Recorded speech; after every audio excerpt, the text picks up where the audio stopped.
Hello, chefs. This is Chef's PSA. I'm your host, André Natera. Today I'm joined by Eduardo and Elizabeth Espiritu, a husband and wife chef team who've learned how to work together in and out of the kitchen. We talk about surviving chaotic services, the highs and lows of working as a couple, and what really happens behind the line. It's hilarious, intense, and packed with lessons for anyone living the chef life. Stay tuned.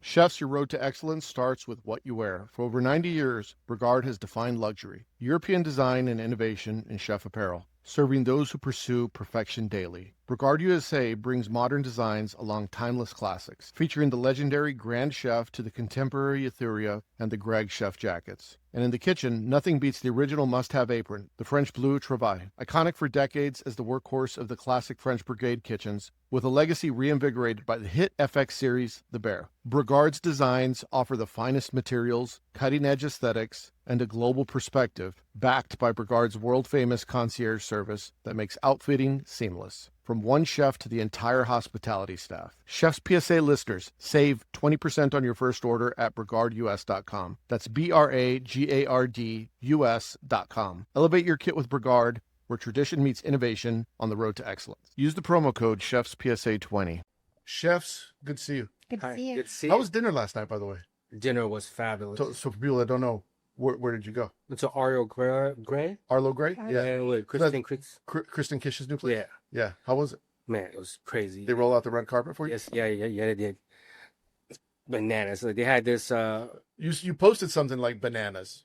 Like Literally bananas, right? Yeah, it was. They made a banana gastrique on some kind of pumpkin with mole. I was like, you can make a gastrique out of bananas? So, that is some never heard of it before, which is great. Fucking witchcraft. Yeah. Yeah. There's so much. This is gonna be a fun episode because there's so much I want to talk. I mean, there's so much I want to talk shit about with you. But you told me a crazy story one time. Okay. About a disastrous service, and we talked about how sometimes chefs need to, if you're gonna lead. Yeah. And if you're gonna screw up, own it. Right. I want you to tell that story because it's wild. Well, 2019 New Year's Eve into 2020, it was a crazy New Year's Eve. We sold out the tickets to the hotel. Hotel's closed. It was only for tickets only. Some kind of speakeasy gala. So we were ready to go. The team's ready to go. Ordered about $10,000 worth of food and seafood, short ribs, vegetables, and what have you, right? Yeah, I got this. Hollandaise is made. I got the line. RDs is coming. Blah, blah, blah. Chef. What position are you in at the time? I was a sous chef. You're a sous chef. Were you guys working together? Yeah. Yeah. Okay. I was a line cook at that You're a line cook. You're the sous chef. Yeah. Wow. Charlie Palmer was crazy at the time.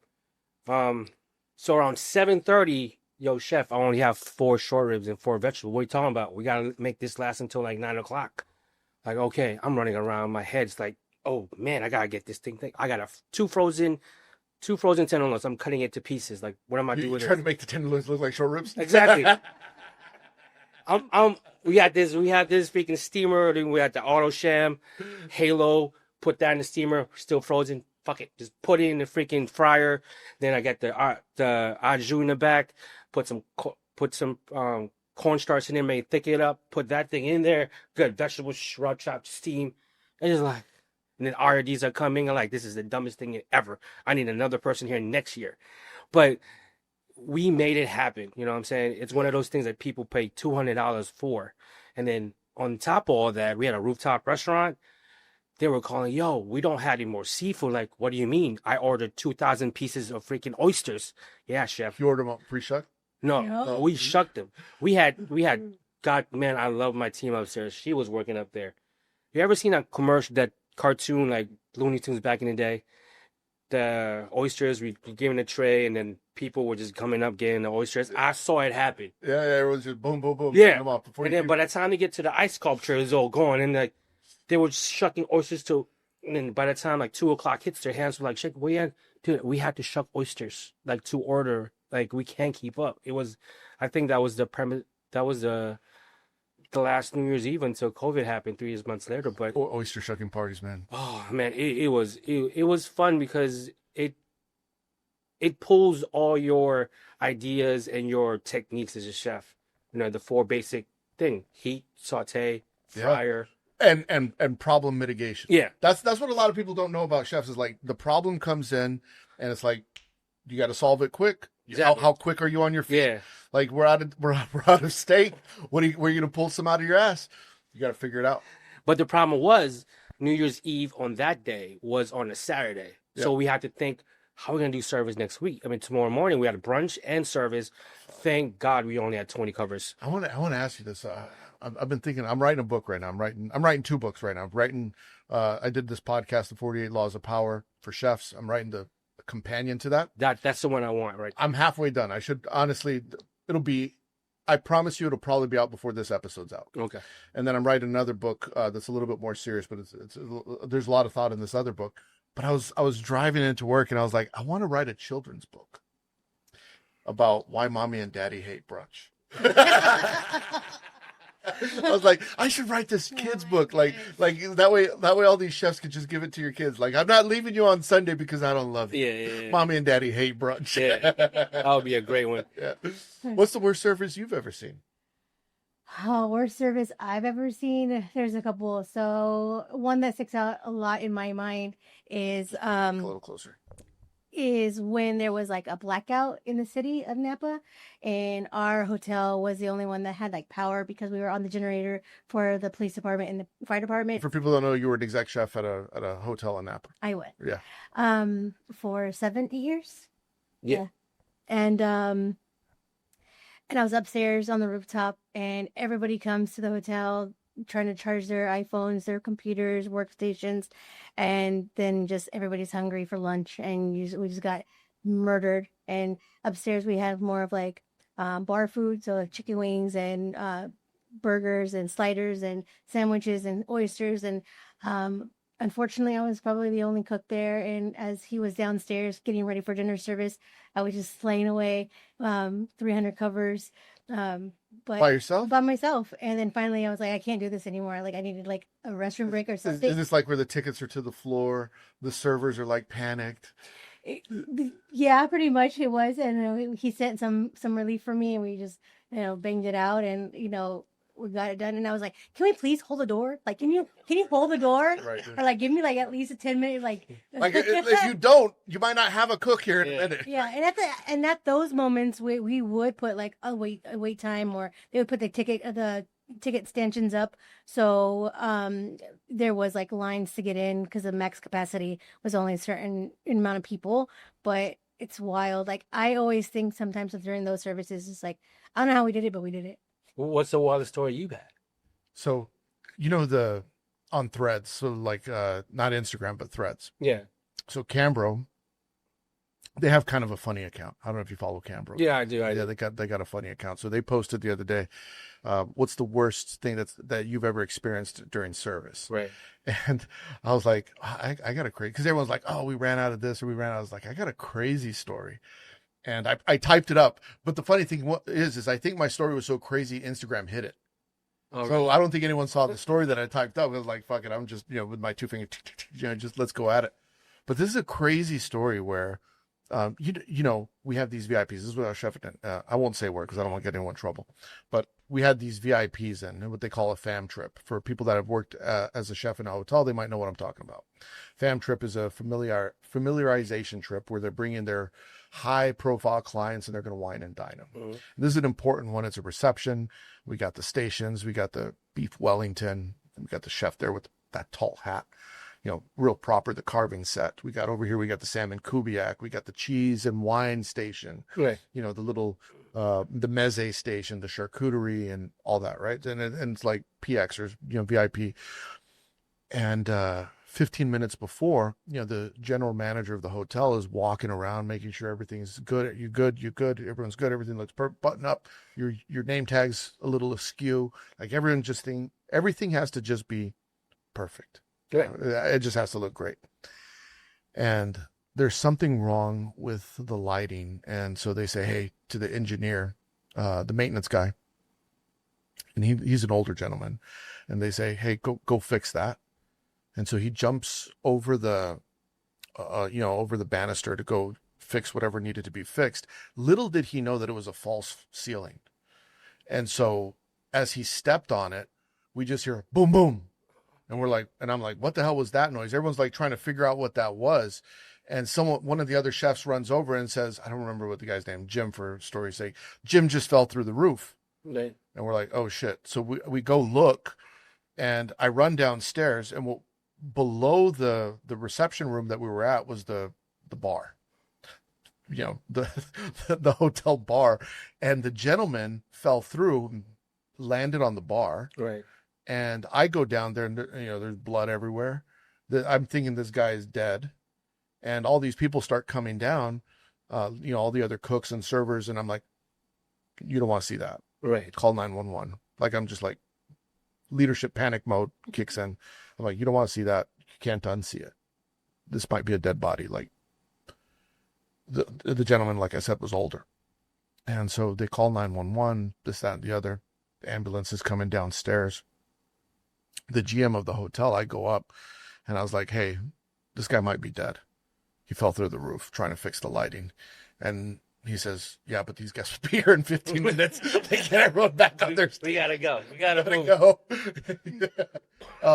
Long story short, the guy did not die. The guy, no, thank God. The guy, he was out. He broke several bones, and I'm sure there was a lawsuit somewhere. But yeah, he didn't die. But I just remember thinking, like, all the cooks are just shocked because they just saw one of their coworkers potentially dead. And I was like, oh, would you like some beef Wellington? Right after. Yeah. Yeah. Stories are wild. I was just texting with another chef when I was driving up here, and we're talking about like the nostalgia of cooking.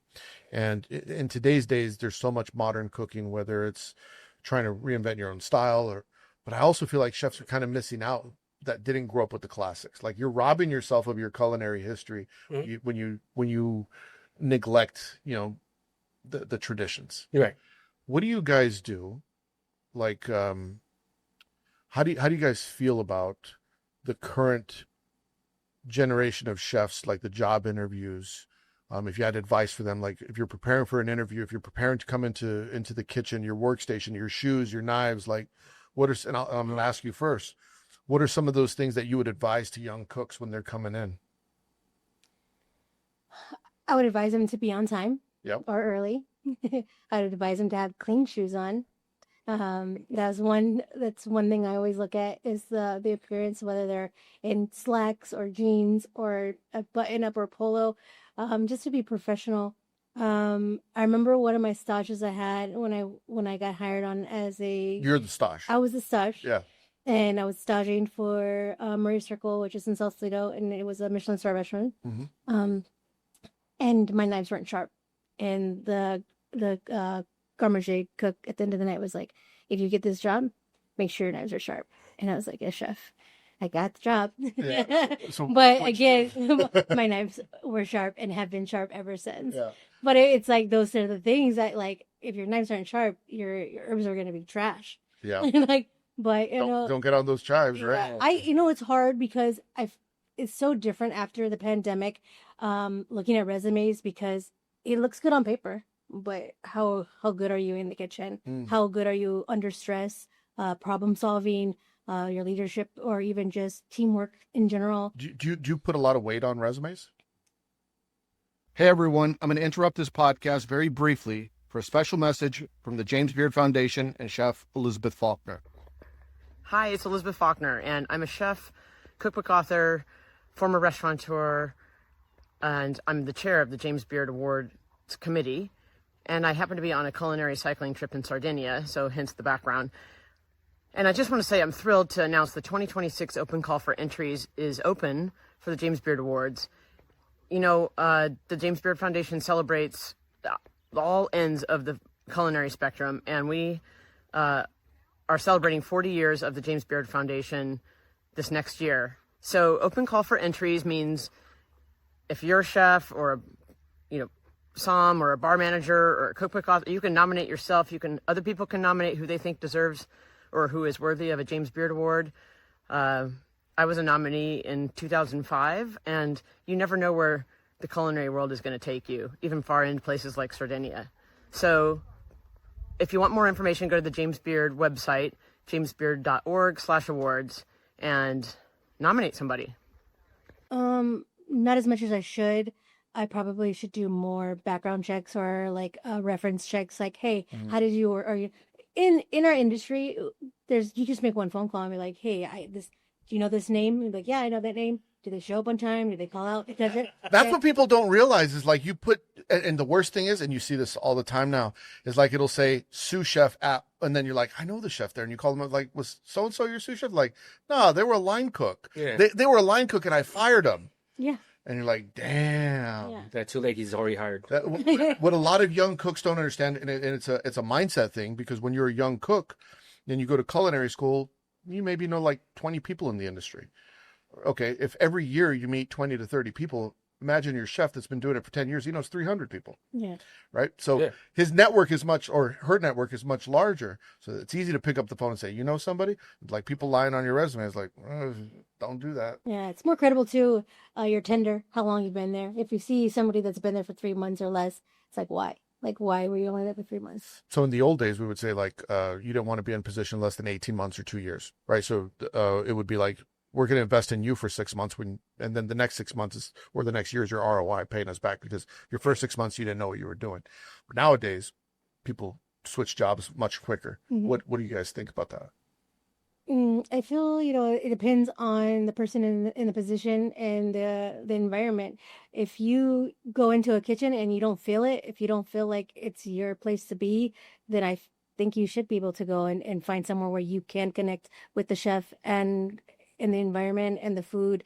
If it speaks to you, if it doesn't speak to you, you're not going to be happy in the long run. And longevity of that restaurant is only going to sacrifice, or it's only going to, you're not going to get anything out of it. But don't you think it's a red flag when someone, and by the way, I agree with you. So I'm not trying to disagree with what you're saying. If you go into a kitchen, it's not the right fit. The sooner you figure that out, the sooner you'll be happy. But then you realize someone has not the right fit, not the right fit, not the right fit. And then you start to wonder, Maybe it's not, maybe it's not them. It's you. Maybe it's you, right? Yeah. Interesting. What about you, chef?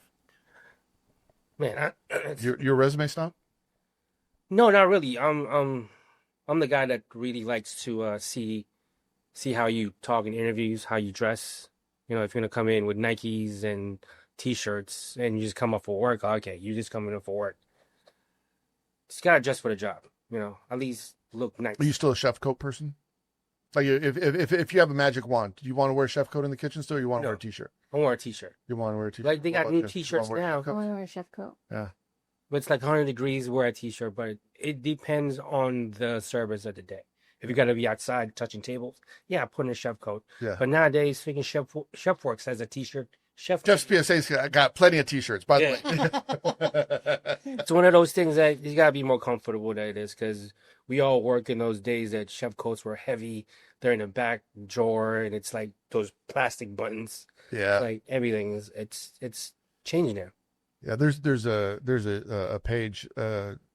Don't eat before reading this. I like this YouTube or Instagram YouTube page, and they always show like the old days and got the check pants and the old flimsy apron and making stock and the flop. Some of them have floppy chef hats. Some of them have the tall white toques. I love that era of cooking because it was so comfortable. It was like everyone. It was like those baggy pants. Oh yeah, the chili pepper pants were so comfortable. Oh man, I would never be caught dead in them now. I had 7 of them when I worked with P.F. Shanks. Do you have the little fish on them? I had the fish. The fish ones, the whisk ones, the torque ones, the black and white ones. Man, it was crazy. What kind of like when you're working out, like if you had to advise cooks coming into your kitchen, we were talking about knives earlier. Like you said, get these knives. What are the basic knives that you think every cook should have before they come into day one? A petty or a paring knife, your utility knife, which is for me, I like a 6-inch knife or an 8-inch knife. Mm-hmm. But I was never into like the Japanese knives or the name brands of knives. I think we was so funny. Like sometimes you see cooks like wearing like holding like Rachel Ray knives. And you're like, Yeah. where'd you get that at? They at Target. Like I asked one of my cooks the other day, I was like, well, this is a really sharp knife. Where'd you get it? Amazon. Like, Yeah. But that's a better question for this, sir. What do you say, chef? I say just have a chef knife, a boning knife, and a petty, and that's it. Yeah. Don't- Serrated? Serrated, whatever. For you bread need. or yeah. something. Yeah. Don't be coming in my kitchen with the buckets and the CIA freaking. You don't need Nets. Yeah. You don't need all the knives, yo. It's like my kitchen is small, and I have other cooks with their.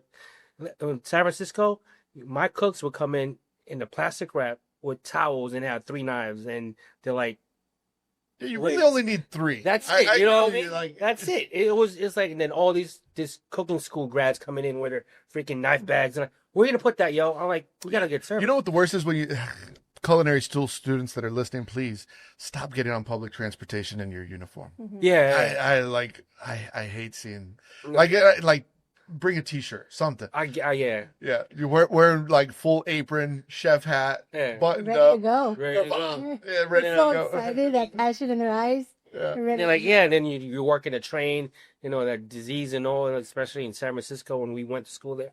It's crazy. I remember one time, and I lived in Portland. I remember because I was that kid. I'm knocking them, but I was doing the same shit. I was Yeah. dressed up in my fucking whites and had my cravat tied on or whatever, right? And I had my knife toolbox because back then we would have toolboxes, yeah. And I remember I got surrounded by these criminals. They on the bus, right? They come back to me, and they're like, "What do you got in that toolbox?" And I was like, damn, I don't want to. I'm about to get murdered with my own knife. I was so scared because for story's sake, there's probably like 5 of them, and it's just me sitting in the back of the bus, and I'm like, what? They're like, what do you got? Hey, you go to school? I was like, yeah, I go to cooking school. I'm like, what do you got in that? And I was like, I had to think fast. I was like, it's my dirty laundry. Yeah. It's like my dirty apron and stuff like that. And they're like, and I was like, these guys are gonna, like, what was I gonna do? I was like, the last thing I want to do is get stabbed on the bus with my own chef knife, right? Yeah. So anyway, kids, listening, don't wear that shit. Yeah, don't worry. Incognito. Be safe out there, especially nowadays. Yeah. What do you feel about stages today? You want to start this off? No, you can. All right. Well, as I talk to many chefs about going to stages, just have your 5 basic that you're good at. Yeah. Don't do nothing all crazy off the wall. You know what I mean? If you saw something on Instagram you never had, if you had the talent, if you have the talented technique to see something on Instagram and you want to do it, fine. But don't do it on a stage. Just stick to your basic. They want temperatures, they want flavors, and they want colorful. You know what I mean? They don't do crystal bread because that takes about an hour and a half to do, which is crazy to do. Just stick to the basic fundamentals of cooking. And they want to see the good sear.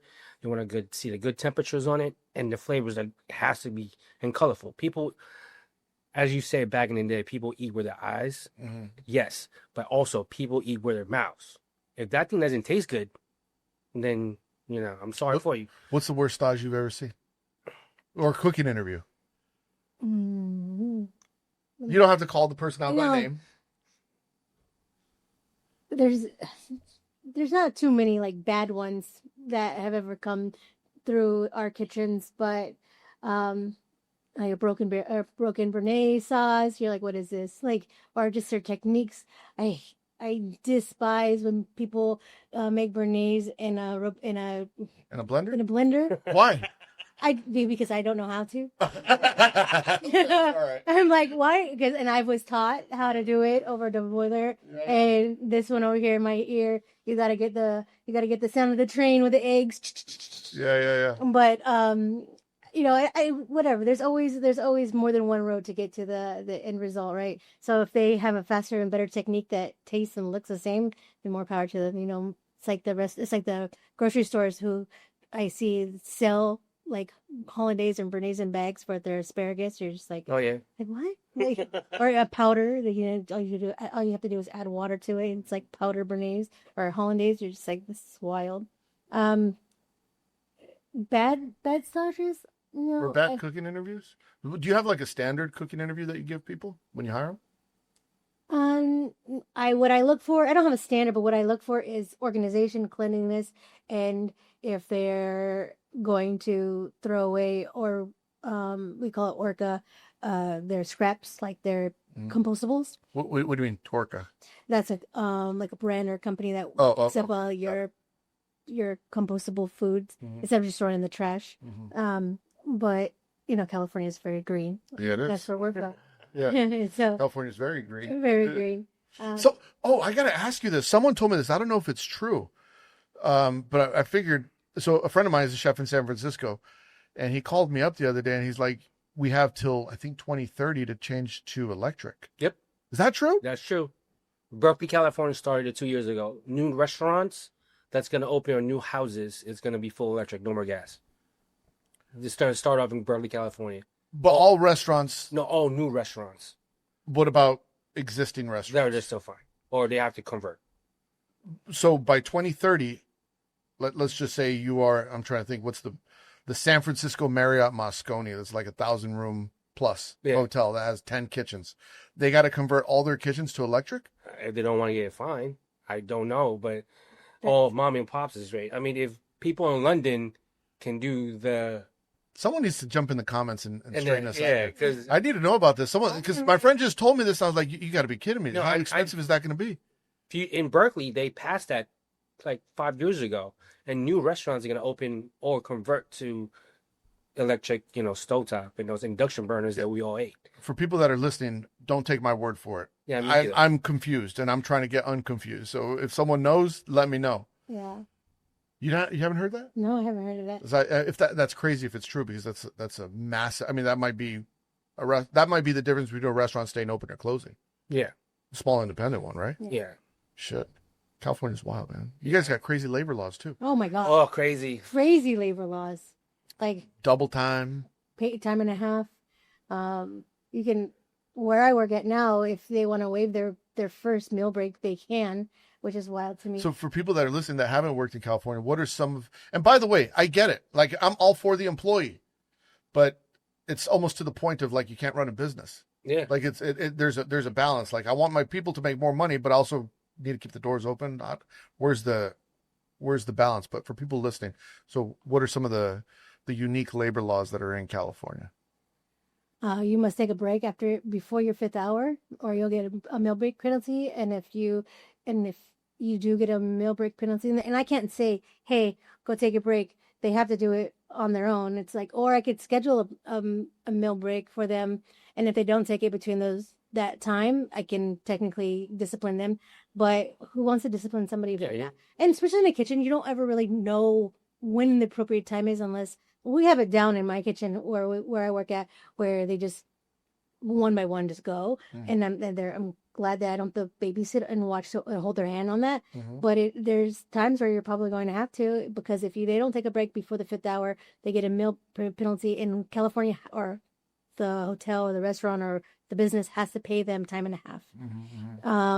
If it's called what I call a 6 and out. So if you go home before the 6 hour, you don't have to take a break. Okay. That's a different one. If you're under 18, you only can work up until 10 p.m. You can't work with certain machines like a slicer, or you can't clean a slicer. Yeah, that's probably for good reasons. That's probably When I was 16, yeah, I was cleaning slicers. But, And I was when you were 16, you weren't like these 16-year-olds though. I was like, what? No, I wish I would have known that law back then. That thing scared me. What about and then there's like overtime after 8 hours? Overtime after 8 hours? So overtime is accrued daily, Yes. and you could get double time after 12? Is that right? Yes. It's been a long time since I worked in California. It's double time after 12, and then after 14 is triple. But, Triple time? Yeah.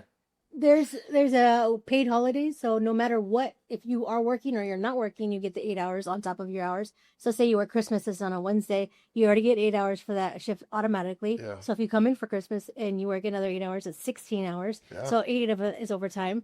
It's wild. So if you're a cook, it's great to be a cook, right? No, it's not. It's not? Why not? No, because people don't understand. When you go up to a higher tax bracket, those overtime will get taxed half, no matter what. Yeah, California has really a harsh. So taxation. if you think you're gonna make double, great. I tell the guys, if you're going to push overtime, just push 10 hours. Anything 12, 13, 14, 15, you're just breaking even. It's not even worth 13 hours or 14 hours. I hope nobody works more than 15 hours a day, but Well, they do. They do. Yeah, but Yeah. 10 hours, I told them, hey, 10 hours, that's all I want you to do. Whatever the rest, I figure it out. Because if I have you work 12 hours a day and we pay overtime, it's going to be crazy because you're going to get taxed. And I don't want you to get taxed. If you get taxed, you'd be like, chef, I told you. You know what I'm saying? If you get paid $1,000 in overtime, $600 of that is going to go to taxes, and you're only going to be paid $450. That's wild. yeah, Yeah. that is, California taxes. that is true. California is wacky with a lot of things, like electrics, like electric to gas. That's going to be like for restaurants. That's tough. The labor laws are tough. It's hard to say I want to open up a restaurant. I did this conference where I was a guest speaker, so I got to be careful. But there was one of the keynote speakers was a CEO, investor.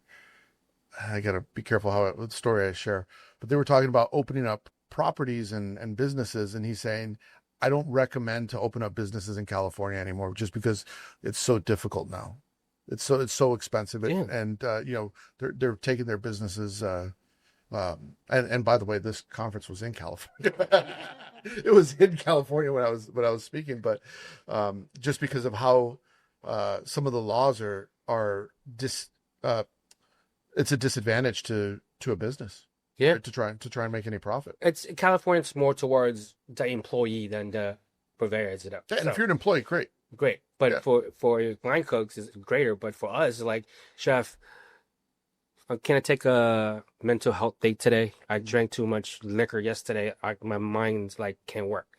Great, but it's a Saturday night and we have 250. You're the saute guy. Yeah. You know what I mean? Well, who's gonna work saute? I can't work saute. I'm the expo. Like, so like, oh, great. We can't ask questions. We can't ask questions. Like, Yeah. sure, no problem. Yeah. I mean, it's tough. It's very tough. I remember when I was working in California, I had a guy that he killed his son. So he comes into work one day and he says, hey, he's down. It's like my son died and I don't have enough money to bury him in Mexico. And he's got this tragic story. And I mean, we all felt terrible. So me as the chef, one of the chefs, we got together and like we organized everyone collecting money for him to Right. like bury his son, go to Mexico, bury his son. And I don't remember how much money we collected from, but he was so grateful. And it turned out his son was alive. he just wanted a vacation in You wanna Mexico. It's a GoFundMe. Yeah. GoFundMe. Yeah, he's like, yeah, I just wanted money to go. It was like this motherfucker. Uh, Oh my god. Yeah, I wasn't wise to some of the scams. This is my early chefing days. Yeah. Unfortunately, because I got that was just one situation where I was taken advantage of, but there's been multiple as a chef. right. It kind of hardened me to the point where a lot of chefs are. I'm curious if you're the same way, where you've been burned so many times by lies that sometimes you don't believe the truth anymore. Yeah. Yeah. Right? When someone's really sick, you're like, nah, you're faking it. Yeah. Because the 9 people before that were faking their son's death, burying him in Mexico. Does that happen to you? Not lies, but I'm such a gullible person, and I like to see the good in people. So yeah, if they've lied to me about their kid being sick, or my mom's in the hospital, having my cat, my dog, I'm like, okay, just like take the time you need and do it, and we'll figure it out. The show will go on without you, like it has before, every other Saturday. But when we have those patterns is when people will start to like, my boss will be like, hey, there's a pattern. Look at the attendance record, the attendance tracker. If every Saturday this person's calling out, we need to figure out why, or sit them down and say, hey, what's going on? Yeah. But I don't like to push and pry, just give the people respect. But I've never been taken advantage of as far as like money. This one is very giving. His love language is gifts, and so he would give his whole check to somebody if they asked him. But it's nothing wrong with that. That's kind of like the reason why we're in this business, right? Is the hospitality business to take care of others, to make people happy with food. but with other things too, I guess. With our So I have a question. So people that don't know, and you touched on this a little bit earlier, Yeah. like you were working as a line cook and he was a sous chef, but later on, you're the executive chef and he's a sous chef. How is it working together as a couple? And a lot of couples do work together, but a lot of times they're opening up a business together. You guys have worked together in a place where you are not the business owner, which sometimes makes the dynamic more interesting. yeah. Yeah. I want to ask you first. What was it like? First of all, what was it like being under in a subordinate position? And then how was that when you transitioned to being, the boss? So when I met him 13 years ago, I was hired on as a lead line cook, and he was a sous chef, and we were platonic, and we were just coworkers, and that was it. We worked really well together. Some people call it dancing in the kitchen. Like, we really have a groove, and we really can understand each other without even words having to be spoken. I think it's the love for our passion for the culinary industry and our food and the business in general. When he left and I moved on that's when we became in a relationship. Yeah. Yes, a situationship. Yeah. And Situationship. yeah. That's a good word. So, and that's when our relationship began, and we worked together for a couple years. Yeah. And then at the Archer, they needed help in pastry, and so I said, sure, I'll help for a night. And then they asked that after that end of the night, they asked me to if I wanted a job there, and I was like, sure. So I really wasn't working like directly with him, like I was just in a different department. Uh-huh. But then moving around in the kitchen, being a lead line cook, being on the line, he was my superior. He was my boss. I have no problem listening to him and taking directions from him. If it was the other way around, I would have other words. But I love working with him. He has so much passion and so much love for his team and his associates or the crew he works with. That he Is he difficult to manage? Yes. That's great.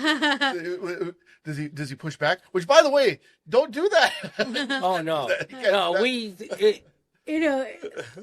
fight. We don't fight. We fight in a way is about food. Yeah. No, this is the first. But do the employees see it? The employees see it. We were like freaky. It's like days are our life. No. What? At first, nobody knew we were married. Yeah, no one was knew. married. Yeah. At first, nobody knew we were married. People were like, I think they got something going on. Yeah. Well, the management knew. If people ever say if they're not, they should hook up because the way they fight. A lot of the management knew, but like a lot of the servers or the cooks, they didn't know we were married for a long time. And but it's to the point that we just argue about food. You know what I mean? It's like, But you guys do this in front of the staff? yeah. That's probably not good. I would imagine. I know it's not good for the Well, staff. it wasn't like, oh, mom and dad's fighting again. Yeah, It's gonna be a long day. Because you think about how they're viewing it, like, oh, they're caught in the middle, right? Yeah. we hear that so many times. So many times somebody get in the office and have a conversation. Eddie, Liz, you can't be doing this. People are uncomfortable when you guys are arguing. People don't like the tension. It doesn't look good when you're being disappointed to her and she's your boss. And that was my biggest problem is that Because then it says to the team they could do it too. Yeah. Right. Well, he doesn't listen to her, so why do I have to listen to her? Yeah. Right. And I say that I'm stern, but I'm fair. I'm very fair. And I've been through my leadership in my managing. I'm fair to the point until I'm not fair anymore. And so some people were always like afraid to go into my office to be like, oh, I'm going to get in trouble. But then I need to have that open door policy where they were so comfortable coming to me with any kind of thing personal or any situation that we're having at work, or hey chef, I dropped all those pans of seafood on the floor and now we don't have our halibut for tonight. It's okay, let me make a phone call. I got you. Like, don't worry, it's not the end of the world. I always say, we're not saving lives, we're just cooking food, so calm down. But with him, it was it is so much fun, and I miss working with him, but it was very stressful at times. Yeah. Well, I mean, look, I'm not here to play intervention, but I will say that when couples are working together and the second that they see the arguing, It does make it difficult for the people below. You guys know that. But also, if you don't support her or you don't support him, however, it gives them the right, and it becomes an HR. It's like HR fuel, Yeah. right? It's like, oh, I saw this, or I got to get out of jail free card now because I could say that. It's a very, to work together in a setting that where you're not the owners, I think is very, very difficult. Yeah. On paper, I was executive chef. I had an executive sous chef who managed him. God bless her soul. She's one of my best friends. Yeah. But there was times where I would send him home because he was just being rude or not listening, and we would just bicker. And I was like, not today. Just if you can't pull it together, then go home. Because I don't need that attitude or that negativity here. Because it just sets the tone for the kitchen for the night. The precedence of not listening. It's like, I need you to listen. And so there was times where I had to send him home Slap him around. behind closed doors. How was it for you? Like, what's the experience like from it? And I'm genuinely curious what goes like through your mind and the emotions of being the boss for her, Right. to later on being the subordinate. How did that feel? If And it's then just- also being in a relationship, I mean, I love work. situationship. The situationship, yeah. I love it, because in the world that we live in, you don't find it a person like her or a person just, you see her every day. I see her in the morning, work, and night. The reason why I argue with her because, how many times Sammy the Bull and freaking John Gotti yell at each other like, I'm the boss. Well, I'm not the boss, so what the fuck we gonna do, right? Yeah. It's one of those things. Like, I want to see the passion in her. Like, yo, what do you think? This is stupid. This is a horrible idea. Who's gonna do this? Who's gonna do that? And I know I'm not the nicest person in the world, but I will tell you the truth.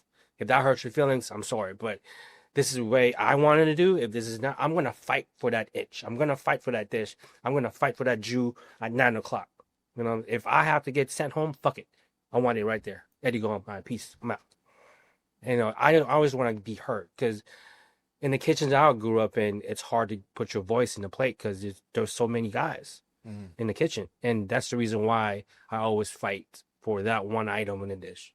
We're not fight because we don't love each other. We fight for the food to make it look good. Passion. That I do believe that he was proud of me, and that he never thought like that he deserved it more than me. I knew how to play the politics of the kitchen, and I just, It's all politics. yeah. that's the one It was thing I weird still got. because That's the chef that I took, he was really good, and he's a good friend of mine still too.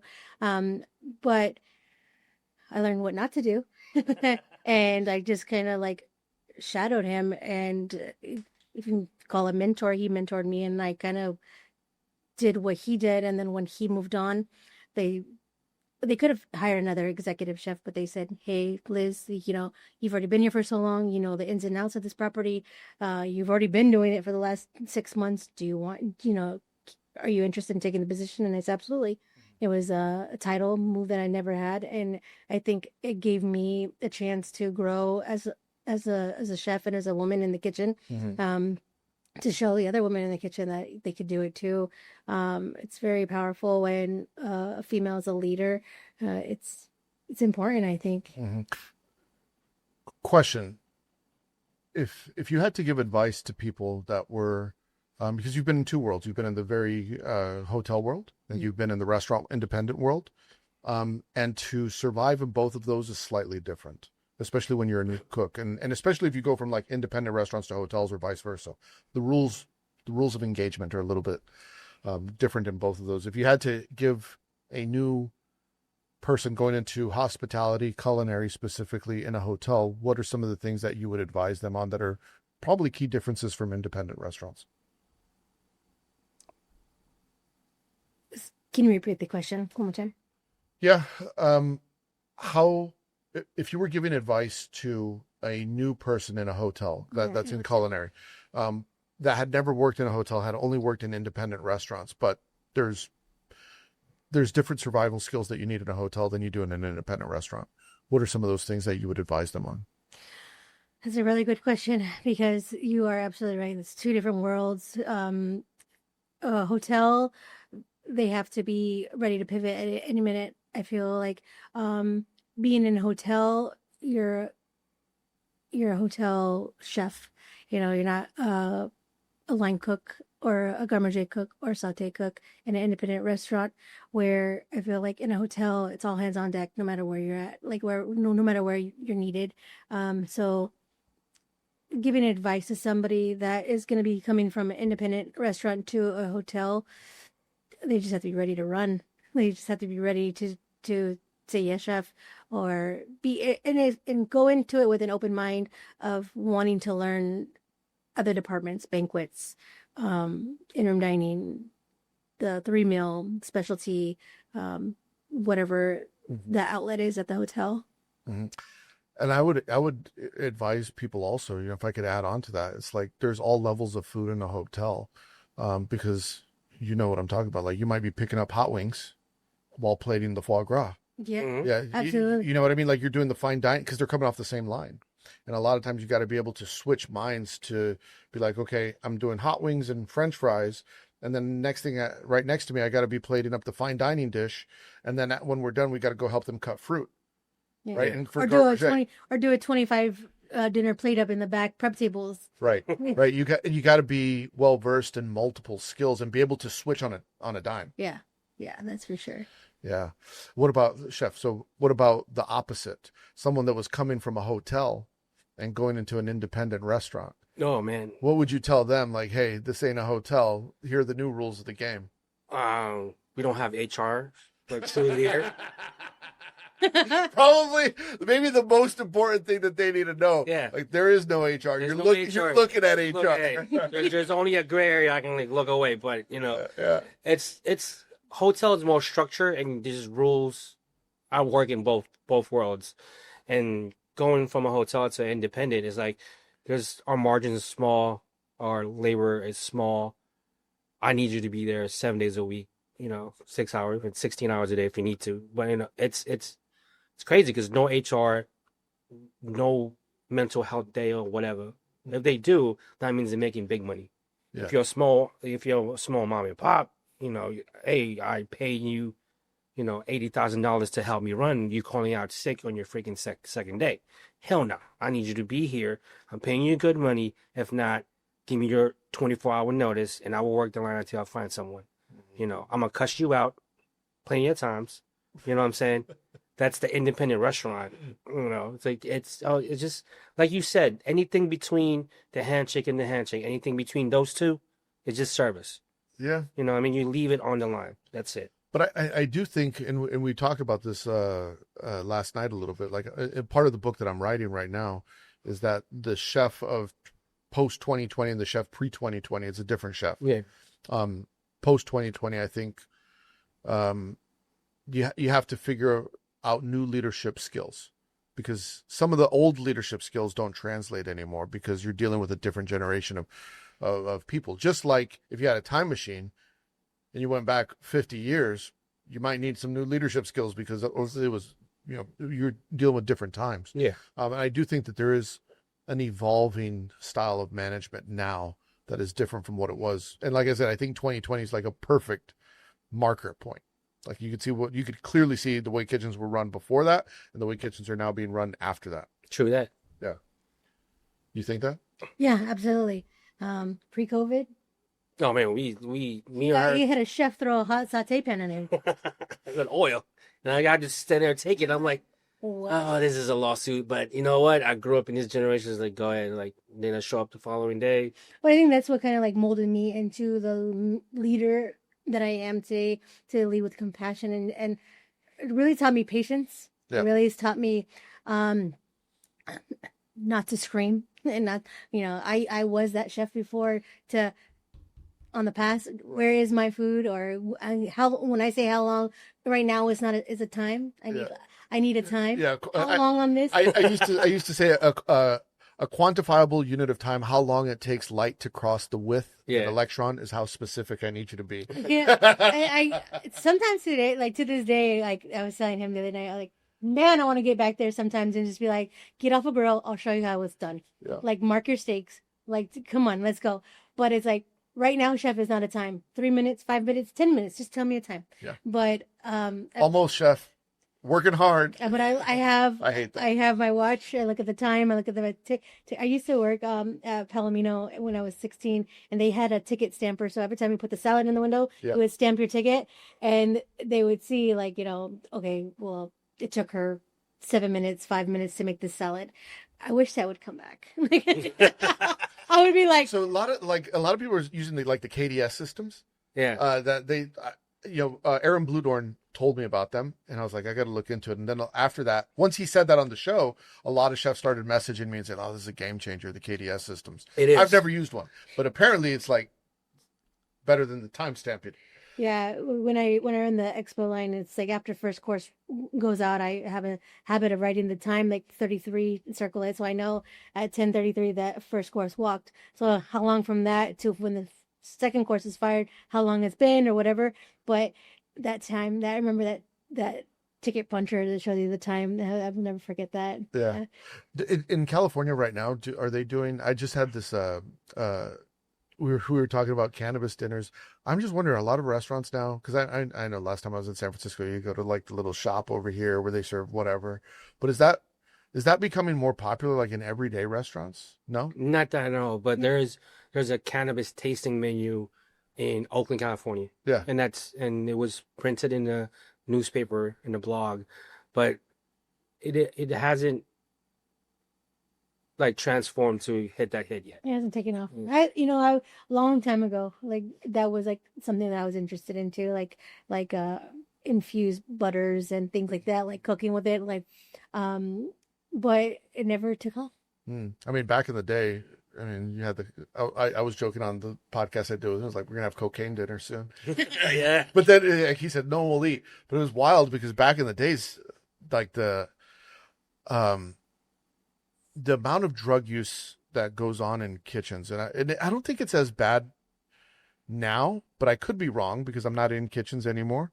But it was wild. I mean, especially like when I was coming up in the 90s, you'd see crazy shit. Yeah. I'll tell you a story.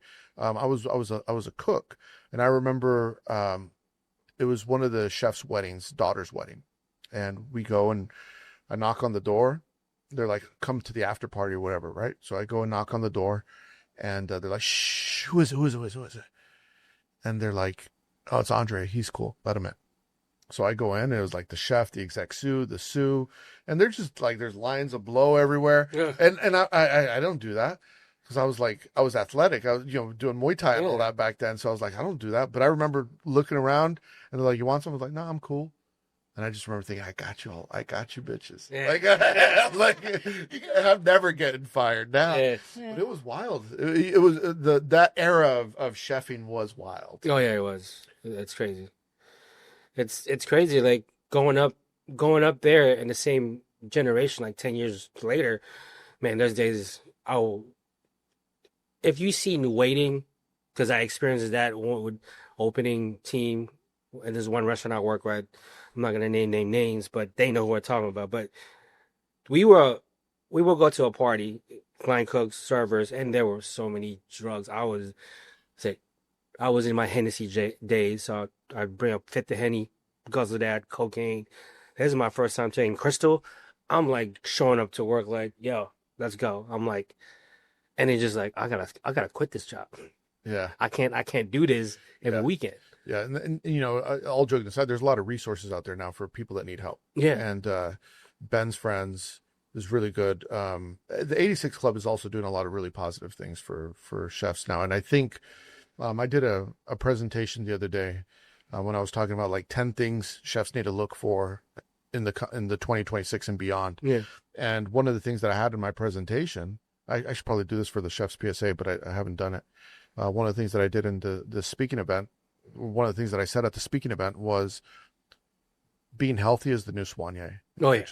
Like being healthy, like people, that is the new cool. Where before, I think in the early days, it was like, let's go party, let's get fucked up, let's go out after work, blah, blah, blah.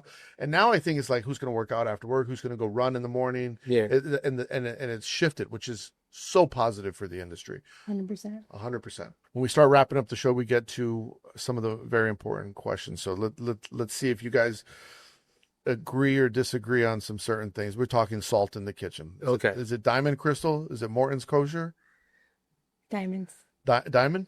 Right about now, Cisco, which is technically the version of Morton's. Morton's? Yeah. Yeah. What do you have a preference for you? Crystal. Diamond Crystal? Today, like everybody, we have Morton's at home, and I just figure out like So because saltier. it's much more salty. I like it's the same salt I've been picking up with freaking Diamond. And like, holy, maybe it's too much a heavy content on the salt because Well, I like the crystals are cut a little different too. Yeah. Yeah. you're lighter. Yeah. What about tape? You a green tape, blue tape, no tape, cut the tape, Oh, I'm green. Green. green? I don't cut it though. You don't cut, you rip it? Please don't tell me you rip it. But I am a green tape. Why don't you person. just get the tape cutters and just Yeah, we had blue in the restaurant I'm at now, and then when the new chef came, he went to those labels, was like, used by how many days? Oh, you I'm gotta like, have- no, Label dates. I don't like those. ones that Yeah. like the Eco Lab one Yeah. or whatever, yeah. Yeah, Oh, you can't. I miss the tape, even if it's the Scotch tape. Oh, okay. What about like finishing acid? Like lemon, vinegar, what do you prefer? Lemon. Lemon? Lemon cheeks. Lemon cheeks? Yeah, I like lemon cheeks too. What is something that you guys do in the kitchen that you think a lot of people don't do that people could learn from? Like, is there a culinary tip? Like maybe maybe it's the way you cook a steak or something like that. Oh, I mean, you guys have cooked a lot of steaks. I cook a lot of steak. It's just Like, temper. You gotta temper the steak. If you go from Stone Cold Steve Austin, from the low boy to the steak, it's a no. You gotta pull that out, let that out chill for like 15, 20 minutes, let the room temperature get in there. Because if you're cooking 8-ounce steaks and you put in a Montague or whatever, that's gonna be. I've been cooking Montague steaks, double broiler. It's you gotta let your steaks temper room temp. Yeah, I mean, I'm learning how to use and this is horrible to say, a rationale, Yeah. a combi oven. yeah, So it's like, use it if you have that large piece of equipment that's $24,000. Why don't you use it the right way, Yeah. or at least learn how to use it, utilize it when you need it, especially for banquets or for big parties or you guys do retherm banquets what's that? where you wheel the whole cart in? Yeah, Yeah. yeah, the Queen Marys and everything. Yeah. But especially on big days, we have really big days where we have large groups in house for lunch. So I'm like, I tell the team, like, fire 35 chicken breasts for add chickens on your Caesar salads. Yeah. And you just stick it in there, put a probe in it, 160, and let it rest. Like, It's crazy. So when I used to manage a large banquet operation, and you have to factor that in, like, okay, the guarantee for the banquet is 1,000 people, but they normally say it's like we prep up to, I don't know, like 5%. Some months it's like we do more than 5% of the guarantee we'll be ready for. It's like you got to calculate what percentage is going to be vegetarians, what percentage are going to be add chickens, what percentage are going to be gluten free, and like you have set plates ready to go, so you can just switch out shit really quick. I forgot about it's stuff I don't think about anymore. I don't have nightmares about that anymore. Crazy to remember that. You're bringing back bad memories. If you guys, so Mount Rushmore of chefs, I'm gonna ask you guys both. If you had a Mount Rushmore of chefs, I'll start with you. If you had 4 chefs to go on there, who would they be? And then I'm gonna ask you the same thing. First and foremost would be Tyler. It would be Charlie Palmer. Charlie Palmer. Number 2 would be Tyler Florence. Mm-hmm. Number 3, I think this chef never got the flowers that he deserved, because he's been doing it for a long time and still doing it. Mr. Martin Yan. Oh yeah, legend, right? Legend. With the knife, with the butcher knife. 8-second chicken. Yeah, You know what I'm saying? Cleaver taking it Hey, apart. Yeah, if Martin Yan can cook, so can you. yeah, You know what I mean? And and Alice Waters from California. yeah. Those 4. What about you, chef? Julia Child, Yep. Martha Stewart. Mhm. Some people say she's not a chef, but I feel like She had a catering company, right? That's how she got her start. she's a entertainer, and Yeah. she loves, the mother, the incubator of the moms, I guess, making the cupcakes and stuff. Anthony Bourdain, Yep. Legend. legend, just a misfit like all of us, and Charlie Palmer. Charlie Palmer. Well, where can people find you? On Instagram. On Instagram, Elizabeth.Espiritu 83. Uh-huh.